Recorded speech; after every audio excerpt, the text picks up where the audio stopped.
السلام علیکم ناظرین، welcome to BHZ info zone. ناظرین، ستمبر کا مہینہ چل رہا ہے، جس کی مناسبت سے آج ہم جانتے ہیں سلطان صلاح الدین ایوبی کے بارے میں دلچسپ واقعہ۔ ناظرین، یہ واقعہ تاریخ کی بہت سی کتابوں میں درج ہے۔ سن ہے 1181 اور ستمبر کا مہینہ۔ مصر کے شہر قاہرہ کو پانی فراہم کرنے والی نہر ابو مراجہ کا بند توڑنے کا وقت قریب آ رہا تھا۔ ناظرین، شہر کے باسی بےتابی سے اس لمحے کا انتظار کر رہے تھے جب دریائے نیل کا ٹھاٹھے مارتا پانی اس نہر میں داخل ہونا تھا۔ نہر کے ایک کنارے قاری تکبیر پڑھ رہے تھے اور دوسرے کنارے پر نعرے بج رہے تھے۔ مصر اور قاہرہ کے سالانہ کیلنڈر کے اس اہم ترین دن ملک کے حکمران سلطان صلاح الدین ایوبی رحمۃ اللہ علیہ اپنے پورے جاہ و جلال کے ساتھ اس نہر کے سنگم پر موجود تھے۔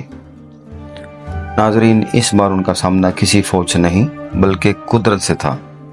ناظرین، مصر، قاہرہ اور ان تمام ممالک کے لوگ جن کا انحصار کسی نہ کسی طرح دریائے نیل کے پانی پر تھا، صدیوں سے ہر سال اگست اور ستمبر کے ان دنوں کا انتظار کرتے تھے تاکہ یہ معلوم کیا جا سکے کہ اس سال دریائے نیل میں کتنا پانی آئے گا۔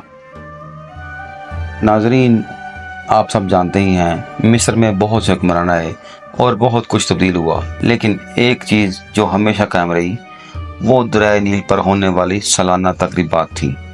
ناظرین، سن 1181 میں بھی پچھلے دور کی زبردست رسومات کی طرح اس سال بھی سلطان وہاں موجود تھے۔ شرکاء میں حافظ قرآن، امراء، سپاہی اور عام حاضرین بڑی تعداد میں موجود تھے۔ ناظرین، اتنی اعلیٰ اور پرتعیش تقریب اور پھر دعوتوں کا سلسلہ سلطان صلاح الدین ایوبی جیسے انسان کے لیے غیر مانوس لگتا ہے، لیکن یہ بات دھیان میں رکھنی چاہیے کہ بڑے پیمانے پر تقریبات کو سلطان بالکل بھی ناپسند نہیں کرتے تھے، جیسے کہ آج ہونے والی تقریب تھی۔ ناظرین، نہر کا بند کھولے جانے کے موقع پر لوگ کدالیں اٹھائے اپنے سلطان کے اشارے کے منتظر تھے، اور جو ہی سلطان نے اشارہ کیا ان لوگوں نے دریا کو الگ کرنے والے بند کو گرانا شروع کر دیا۔ ناظرین، قاہرہ جانے والے سیاح 18ویں صدی تک دریائے نیل کے سیلاب سے وابستہ تقریبات کا ذکر ضرور کرتے رہے۔ ان سیاحوں کے مطابق ایک طرف تو سیلاب میں ہونے والی تقریبات تھی اور دوسری طرف دریائے نیل میں پانی نہ آنے کی وجہ سے تکلیف دہ مناظر بھی تھے۔ ناظرین، پانی کے بہاؤ کا ریکارڈ بہت ضروری تھا اور اس کا حل نائلومیٹر کی صورت میں سامنے آیا۔ اس کے ساتھ ایک عمارت خاص طور پر بنائی گئی جس میں پانی کی سطح کو ناپنے کے لیے ایک ڈھانچہ تعمیر کیا گیا۔ ناظرین، اس ڈھانچے کا مقصد یہ بھی تھا کہ دریا میں پانی ضروری سطح تک پہنچ گیا ہے یا نہیں۔ پانی کی سطح ضمانت تھی کہ یہ سال مصر کے لیے کیسا رہے گا۔ ناظرین، پانی کی سطح ناپنے والے اہلکار کی اہمیت کا اندازہ اس بات سے لگایا جا سکتا ہے کہ سلطان صلاح الدین ایوبی کی آٹو بایوگرافی میں ایک اہلکار کی موت کا بھی ذکر ہے۔ سن 1181 میں پانی کی پیمائش کے وقت سلطان وہاں خود موجود تھے۔ اس زمانے کی دستاویز کے مطابق پانی کے بہاؤ کی پیمائش ہمیشہ خفیہ رکھی جاتی تھی اور وزیر سے پہلے کسی کو بھی پیمائش بتانا جرم تھا۔ مصر میں یہ روایت تھی کہ پانی کی سطح کی پیمائش سے ایک دن پہلے مساجد میں قرآن خوانی کا اہتمام کیا جاتا۔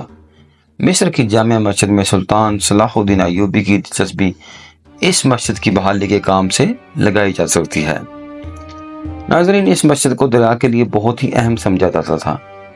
یہاں یہ بات قابل ذکر ہے کہ سن 1179 میں جب دریا میں پانی نہیں آیا تو نائلومیٹر کی تہہ سے ایک قبر نمودار ہوئی جس کے بارے میں کہا جاتا تھا کہ وہ حضرت یوسف علیہ السلام کی قبر تھی جنہیں حضرت موسیٰ علیہ السلام نے وہاں دفن کیا۔ ناظرین، تقریب کے اگلے مرحلے میں خلیفہ اپنے چند مخصوص امراء کے ساتھ ہاتھی دانت سے سجے سونے اور چاندی تاروں سے بنی چادروں سے آراستہ ایک کشتی میں سوار ہو کر اس جانب جاتے جہاں پانی کی پیمائش والے اعلیٰ نصب تھا۔ ناظرین، یہ منظر دیکھنے کے لیے سینکڑوں لوگ بے تابی سے انتظار کرتے۔ ناظرین، اس جزیرے پر خلیفہ اس کونے کی طرف جاتے جس میں وہ ستون کھڑا تھا جسے نائلومیٹر کہا جاتا تھا۔ سلطان کے وہاں پہنچنے کے بعد خصوصی دعائیں کی جاتی تھی۔ خلیفہ زعفران اور مشک سے بنا ایک عطر پیالے میں انڈیل کر ایک اہلکار کو دیتے تھے۔ ناظرین، قاریوں کی تلاوت کے دوران ایک اہلکار کنویں میں اتر جاتا تھا۔ ٹانگوں اور بائیں ہاتھ کے سہارے وہ ستون سے لٹکتے ہوئے عطر کے اس پیالے کو کنویں میں ڈال دیتا تھا۔ اس اہلکار کے کامیابی سے کنویں سے باہر آنے کے بعد تقریب مکمل ہو جاتی تھی۔ ناظرین، قاہرہ شہر میں بار بار کے قحط اور اپنے آپ کو بحال کرنے کی بہت ہی حیرت انگیز صلاحیت موجود تھی۔ دریائے نیل ایک سال تباہ کرتا تھا تو عموماً اگلے سال آباد بھی کرتا تھا۔ ناظرین، قاہرہ ارد گرد کے علاقوں کے لیے جنت کی حیثیت رکھتا تھا۔ سلطان صلاح الدین ایوبی کے دور میں قاہرہ ایک بار پھر اسلام کا مضبوط قلعہ بن گیا۔